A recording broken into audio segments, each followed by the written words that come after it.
Well, another episode. My pastor, James Clanton. So I don't know where to start. You're preaching on life's toughest question: why do bad things happen to good people? Coming up.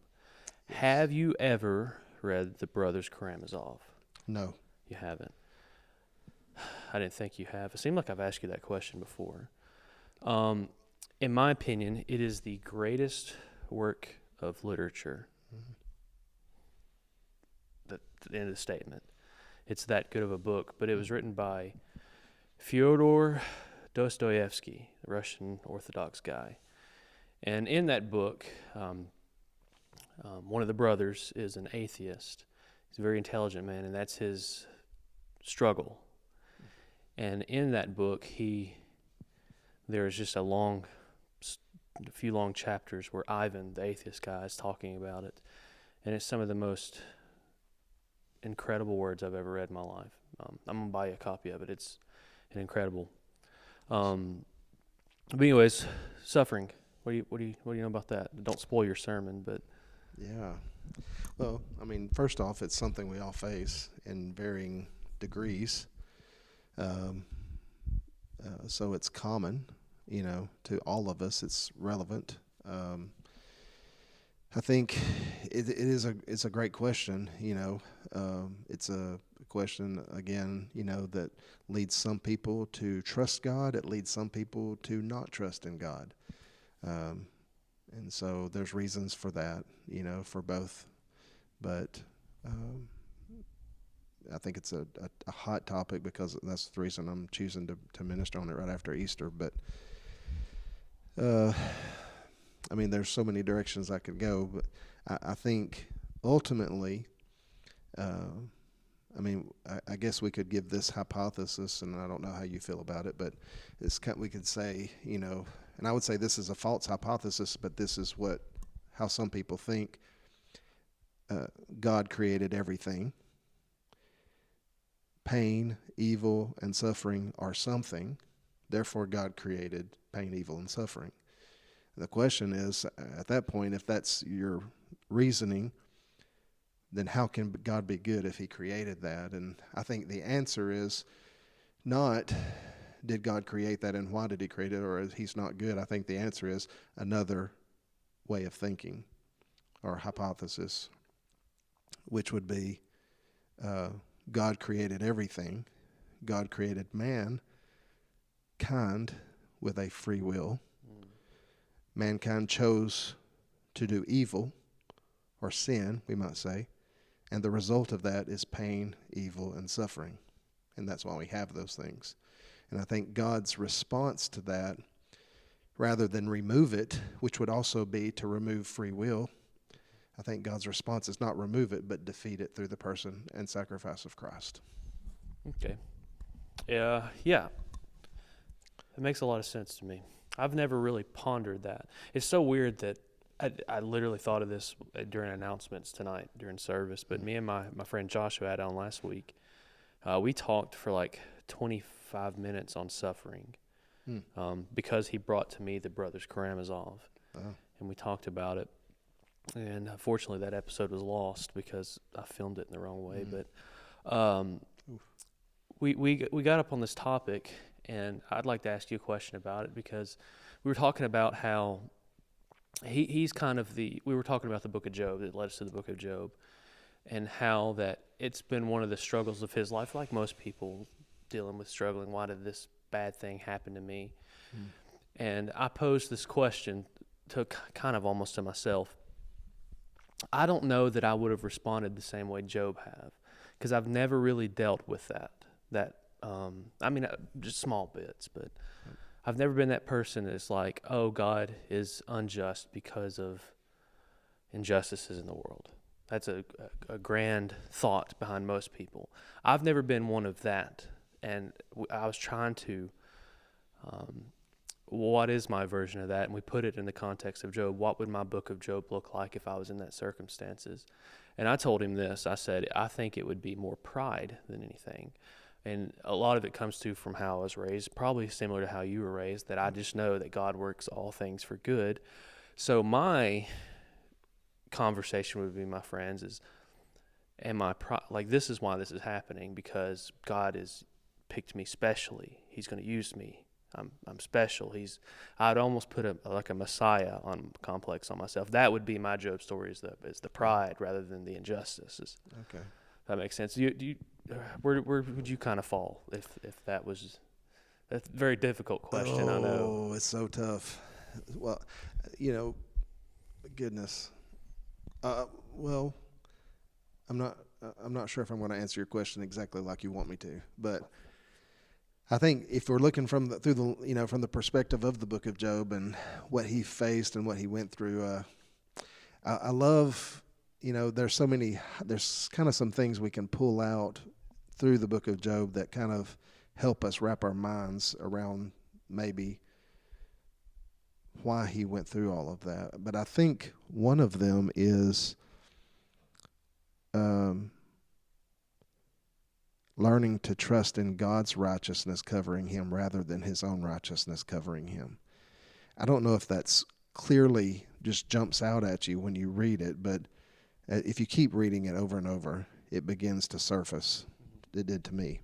Especially towards the end where God shows up and starts asking the questions. It just really comes to life then. Yeah, yes, exactly. Were you here when I formed the earth? Mm-hmm. You weren't, and he knows that, but he's acting like he was. Mm-hmm. Job is. So I think there is a lot of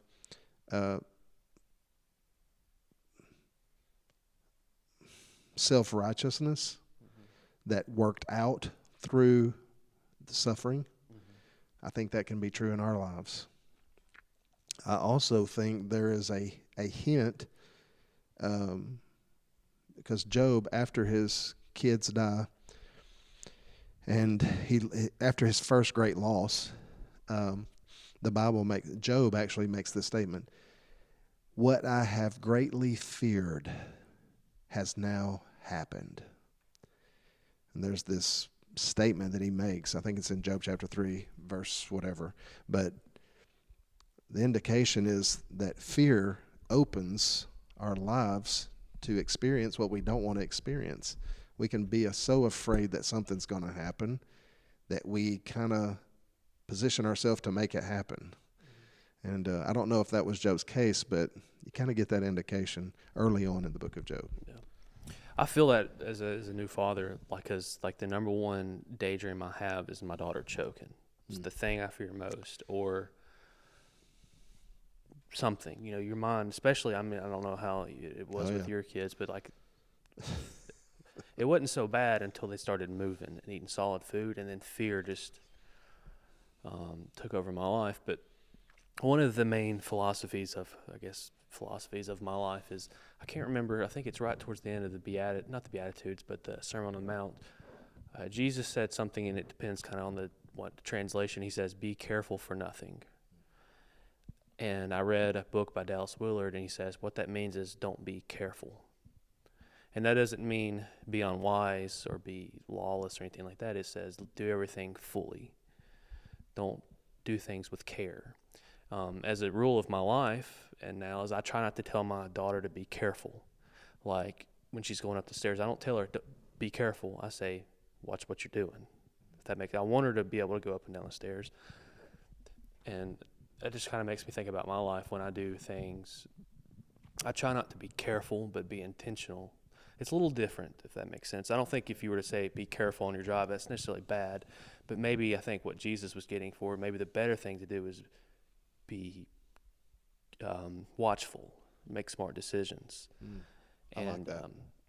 I don't know, it just made me think of that. That actually helps me because I think it was either last night or the night before last, me, my wife, and our two girls were eating in the same room supper, but Asa had went to his bedroom, our little boy, to eat. He's 6. And I just had this great concern come over me. So I just got up and went and checked on him twice in the meal because I kept that thought of him choking and he can't get to us kept coming to my mind.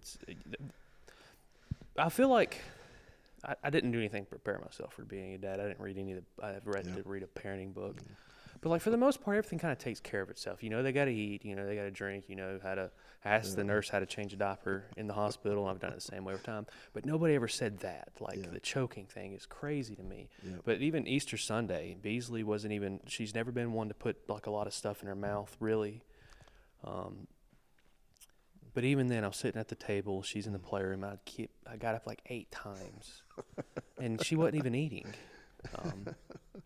Well, our kids got some hard candy, you know, about the size of my thumbnail, and I found myself. I said, "Bring that to me," and I would go get a knife and chop it into like 6 pieces, you know. So yeah, I feel that. Yeah, one of your children asked me, I think Sunday, can Beasley, it might not have been this Sunday, but can she have that? And it was so candy. I looked at it and it was like a gummy bear or something like that. And I should have let her have it. But I was like, probably not. So maybe I need to take Dallas Willard and Jesus' words and just be a little bit more careless, if that makes sense, and teach her how to eat well instead of depriving her of sweet treats. I think you meant this when you said it a while ago. I don't know. I'm assuming you meant this, but I like it, and it spoke to me when you said about not being careful, rather than just giving a general warning like, "Hey, be careful." Like, be more specific. Like, watch your steps going up the steps, or hey, keep your eyes on the road if you're driving. You know. Yeah. That kind of helps me, because I've been thinking when I say be careful all the time to our kids, and I'm like, I don't think that's bad, because my wife and my mother-in-law specifically, that's like part of their jargon. That's just almost like when I do it on the podcast, I say the word like, and they say the word If they don't know what to say, they say be careful. It's kind of a mom thing. I don't think that's what Jesus was talking about necessarily, but I think he was talking about living with a reserve because of some sort of fear. Yeah, I think. Gotcha. Yeah. And I wish I don't have a copy of my Bible, so I can't. You probably could think long enough and find what chapter it is in that brain of yours. But we brought up Job. We've already talked about a book. Thought of an interesting question today. If you had to pick, and I'll give you my answer as an example after I ask the question, of pretend religion and God doesn't exist. That's a crazy thing to say, but if you look at the Bible and you had to pick one story, what would be the best story? Considering, and here's some things to consider, like think of all the great movies, all the great books, all this stuff. Here's the one I was thinking of today, and I said, I would pick the story of Joseph, because it's a rags to riches story, which we love. He has the supernatural visions too. And then his brothers get jealous. They throw him in the pit. They sell him into slavery. He rises to fame again, only to be betrayed by Potiphar's wife. Has 2 more dreams, and then rises again. And to me, that's just a really, really cool story that I think, if it wasn't in the Bible, you could sell it as its own book, if that makes sense. Yeah. So that was my question. Well, are we sticking only to the Old Testament, or? No, you can do whatever. Okay. I love the story of Joseph. I think what came to my mind when you initially asked the question was the story of the prodigal son. Okay. So that'd be like a good little short story. Yeah. I think maybe you could, lengthen it out with imagination, not necessarily with scripture. But the reason I would lean that direction is because, and I'm not thinking too deeply about that or too long about this. This is just what came to my mind initially. I like the fact that when you look at the story of the prodigal son, it's not just the prodigal son, but it's also the older son. So it is able to capture people who have failed God,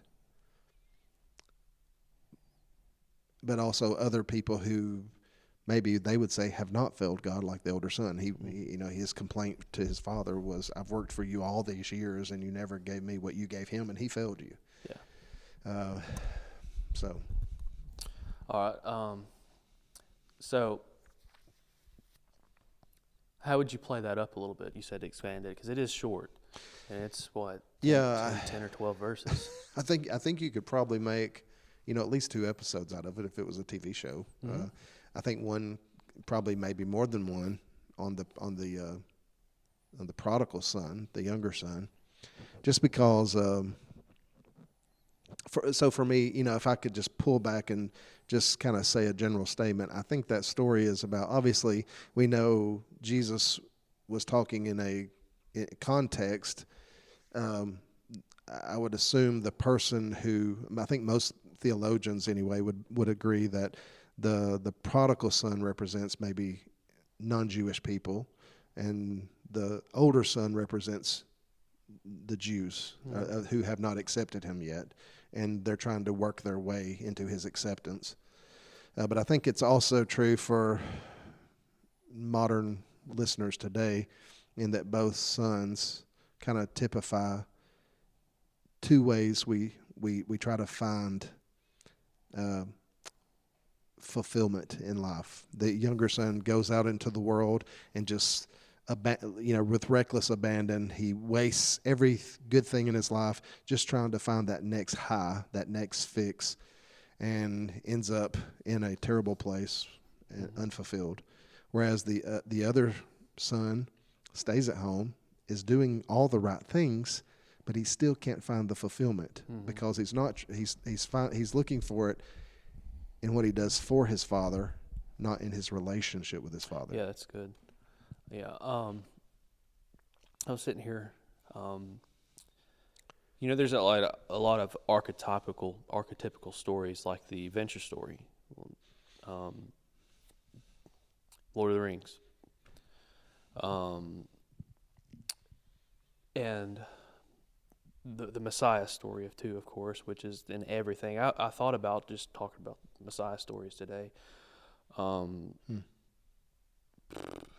I mean, so much of the superhero stuff is that way. Superman, Star Wars, it's all Messiah stories. But another one, which you'll find in it, is the coming home story.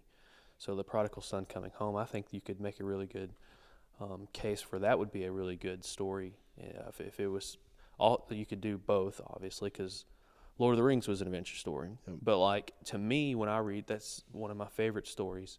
I don't know if you've read it or not. I haven't read it. Have you seen the movies? I have. Everybody says the book's always better, and in some cases, obviously it's true. But in Lord of the Rings, it's so night and day. It's not even funny. But Sam, so Frodo's his gardener, basically. I don't know if you remember him. Yep. They're just wanting to get back home after they do all this stuff, and Tolkien did just such a wonderful job writing them coming home. And they didn't get in the movies, but when they come home, Sauron is chilling in the Shire, and he's wreaking havoc. So they've got no humans, they've got no elves, they've got no Gandalf, and they have to overthrow it himself.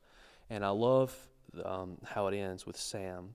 He gets home from taking Frodo to the sea, to the boat where they're leaving, and he sits a child on his lap, and he's got a wife now, and he's got kids, and he's home, and it's just one of the most beautiful, outside of the Bible, it's some of the most beautiful words ever put together in the English language. And then it's just that coming home story, because you've traveled with them for 12 to 1,300 pages of a book, and he's home, and it just is as calm and peaceful as can be. That ending is.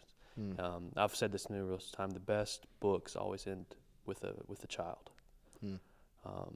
One of my favorite books, Dracula. I don't know how you feel about that, but I think it's a deeply Christian book, and it ends with a child as well. And I read it for the first time in 10 years, around Halloween, and it ended with a child. And I was like, one of the best stories always end with a child. Wow. But I love that coming home story. Prodigal, that actually references to, I think in the originals they called it the prodigal story, the prodigal father, didn't they? Yeah. And they have subheadings in the Bible. Yep. And that baffled me, and I learned that prodigal means elaborate living, and so I think it's cool that the emphasis was the son prodigaled his life away, but when he came back, that's the cool part, is the father was prodigal in his giving back to his son and welcoming. Yeah. Can you think of any more? Any more about that story or another story? Or just anything. I like thinking of I hold the Bible as God's word first and foremost, but I love thinking about the Bible as literature Oh yeah, as well. I love looking at it like that. definitely. Yeah, I mean, I love, let's see. Um, yeah, I mean, so love that story. I mean, I love the story of Joseph. You've already mentioned that. Love the story of David.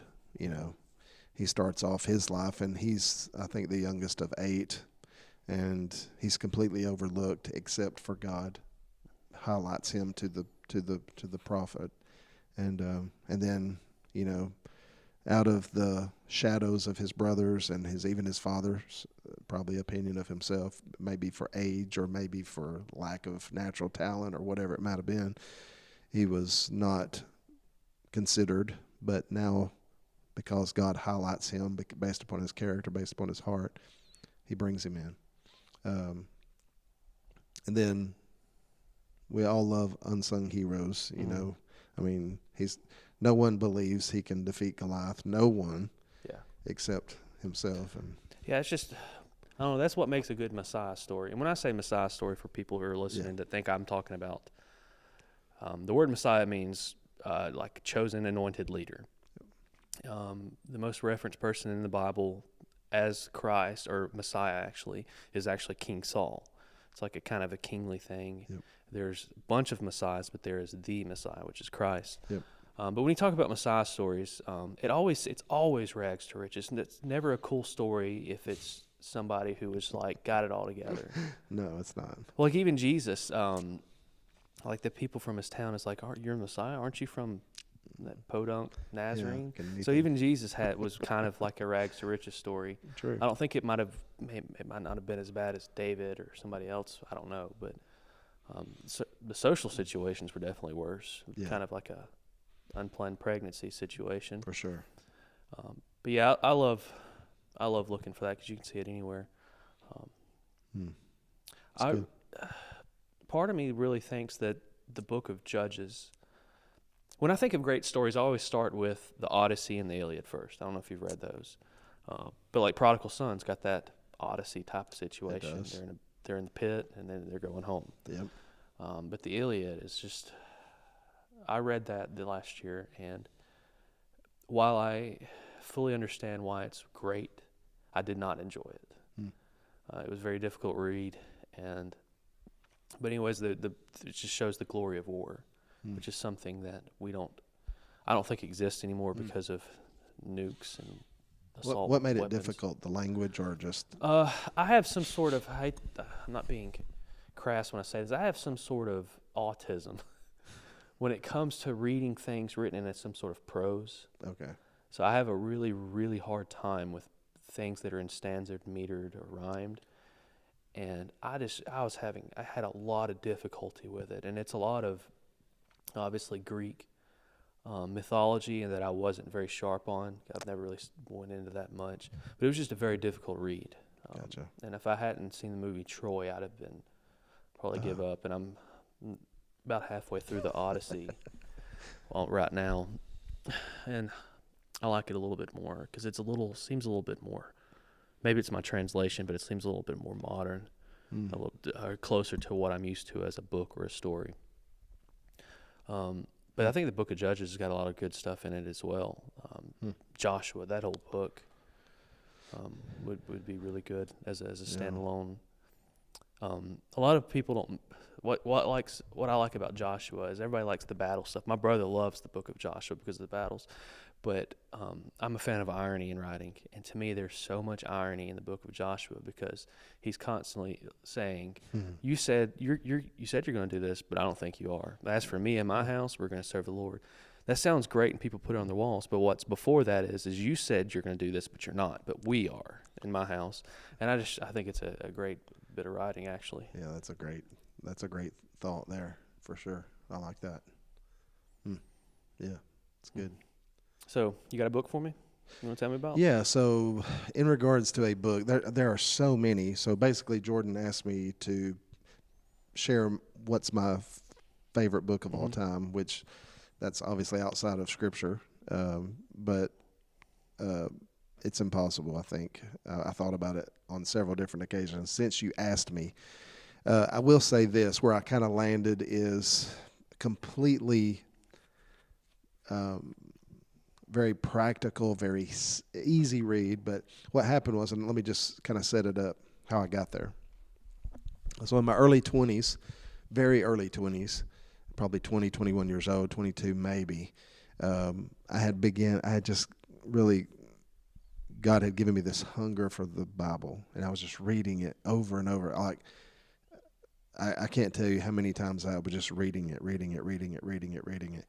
And I got to the point where that just the information I was reading and I had read, it wasn't enough anymore. I needed understanding, and I couldn't get beyond just the text itself, just the information I was getting. I wanted more, and I didn't know how to get there. And so on vacation with my parents and then my sister and her husband in Gatlinburg around Christmas time, I had been actually praying, God, I need help. I don't understand what I'm reading. It's almost the story in the book of Acts about the Ethiopian coming back from Jerusalem, and he's reading Isaiah, and he can't understand what he's reading. Was that Peter that went to him? Philip. Oh, Philip, that's right. Philip comes up alongside him, and God leads Philip to him.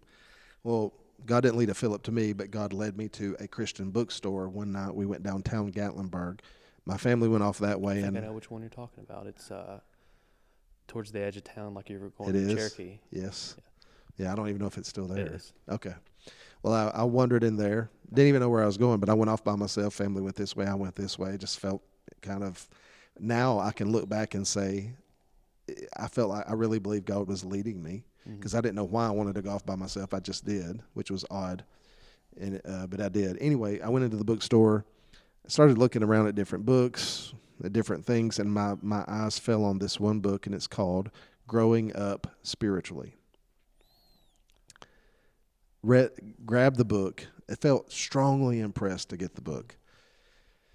Went back home and started reading the book. I could not put it down because it was ministering to me exactly what I needed at the time. It was taking Scripture and kind of opening it up for me in a particular area, which is exactly where I was. And it just took me further. It leaped me to a whole new place in my journey with God. So, yeah, I think that is a significant book. There's so many more, but I think that was a significant book early on. Who's the author? Kenneth Hagin Sr. He's dead. He died around 2004, 2005. I'm not sure. That might be in my library. I haven't read it, but that might be in my library. I'm not sure. You know, the key for me with that book is, and it's still a great book, but the key for me was it was so profound to me because it just opened up my thinking. For example, and I'll explain why a little bit. And there's several reasons, but one of the things that I had kind of gathered that I thought was true, and it's not true, I know now, but then I thought it was true, that, you know, if I did anything that was a sin, I didn't really understand the idea of discipline. I just assumed I was lost forever, you know, unless I could ask God for forgiveness quick enough, you know, before something worse happened to me. Like a very early kind of free will type of. Yeah. I grew up Free Will Baptist, and that was like always have to get saved every time. Yeah. Yeah. It's a very early type of thought that people have. Yeah. And it plagued me. You know, it was almost like a Martin Luther type of plaguing, you know, justification by works really is what I was thinking. It's kind of along those lines, even though like we say it's not. It's kind of along those lines if you think about it, if you believe that way. Yeah, it really is. I think so. I think maybe not in what you would say you believe, but how you live it is. Well, it puts so much emphasis on our the asking of forgiveness rather than the receiving of it, if that makes sense. It does. We feel like after everything we do, we're asking for forgiveness, and we eventually kind of make that our work. Absolutely. I even think many Christians make the very confession of their sins the act of salvation for them. If I've confessed, my peace comes from the confessing, not from what I'm confessing in. my Mhm. faith in. Mhm. If that makes sense. That's man. That makes a lot of sense. So many people, myself included, think that like as long as I tell God what I did wrong, Hmm. that I'm good. And maybe, but like it's more than that. I think it's getting us there. Well, I mean, it's good, but it's not as good as the washing of the blood. For sure. So let's just, and this is one of the kind of verses I landed on, not from that book, but 1 John 2, 1 through 3 says, it says, my little children, in other words, those young in the faith, we may say young in the faith, or they were just young in general, but he says, my children, he says, I write these things to you so that you will not sin, so that you sin not. Mm-hmm. But if any of you sin, that's future tense, so I'm writing that you don't sin, but if you do sin in the future, we have an advocate or defender or literally a lawyer, someone who represents us before the Father, Jesus Christ, the truly righteous one, and he is the payment for our sin. And so I think that kind of just brought me to this place where I mean, I got to the point in sometimes in my life where if I sinned or if I did something that I felt was sin, I would go into this negotiation with God. God, if you'll forgive me, I won't ever do that again. That's not how forgiveness works, right? Mm-hmm. Its forgiveness is based upon he is the payment for our sin. What he did 2,000 years ago is the payment for my sin. But I was trying to make it about something. If you'll forgive me again, I won't ever do it again. Mm-hmm. Or I'll do this, or I'll do better. But that's not how it works. So my faith just made this complete shift to the right place, which is Christ, not me. Not my doing better, not my swearing to do better or promising to do better or even the strength of my confession. It was in the person and finished work of Christ, and that's what began to help me really make this huge shift. Yeah. That's why I think this is my. I don't know. You're still young, not young, but we're still young in our friendship and everything. That's why I think that it's a shame that Protestant people don't practice confession, at least in a little some way, because I believe it's James says, "Confess your sins to one another." Yeah. And that's been a very freeing thing in my life, is not only asking God for forgiveness, but telling people my sins. Not someone even that I've sinned to. Yeah. There's been several times when we had more people at prayer meeting that I felt the Lord impress on me to confess something I've done. Maybe it's been not preparing for prayer well, or because I used to do an hour and we'd do prayer points and stuff like that. I'd stand up here in front of 20 people and tell them that. And I wouldn't do that in a church. You probably shouldn't do that in a church service, but in a prayer meeting, it seems right. Yeah. And that's helped me immensely in those times because I can't be prideful in that situation. Yeah. But yeah, we're getting close on time. I try to keep around 30 minutes because of my phone. Have you ever read Celebration of Discipline by Richard Foster? I have. If I had to pick a Christian, I don't like the word self-help, but it's not theology. It's practical Christian living. That was my favorite one. When we did it for seminary, and it was wonderful. I've taught it once, I think, maybe twice, but I think just once. I've sent copies of that book to so many people. My love language is sending people books or giving people books. I've sent copies of that book to people. Done the same. Yeah, that and Chesterton. It's those two books I send people. To close this up, put a little bow, neat little bow on it. Bishop Barron, we've talked about him before. You know him. Yep. I've got his book on the Eucharist, and it's pretty good. I'm not gonna lie. He said, "This is my favorite quote, probably of all time, but concerning Christian stuff. Christ came to be consumed," because he was talking about the manger. Manger's for food. Something you said earlier jogged that from my memory. With our word. It was when you were talking about it, you didn't understand what your information was. One thing I've learned is if we're looking at the Bible for information, we're messing up. Yeah. That's why Jordan Peterson's talk on Exodus was poor, because they're not consuming it, like they're not eating it. How many references in the Bible is it eating the scroll? Here, eat this. Yeah. Jesus literally laid in a manger. But thank you for doing this for me. It really helps a lot. A lot of people, it's hard to get people to do this, but I really enjoy doing it. Next time, I would like to have you on again. I used to like to read somebody a passage or something, but I didn't know what you liked. But now I kind of feel like I can figure out something. But Sounds good. anything else you want to say before I close this out? No, thank you. Well, let me say this real quickly. I think, if we finish where we started, it would be, I think God wants to move us, and God doesn't send tragedy, but I think God does use it. Yeah. And I think he uses it to move us from a head knowledge of him to an experiential knowledge of him. Mm-hmm. And so, yeah. Yep. Let's end it there. I like that. All right. Thank you all.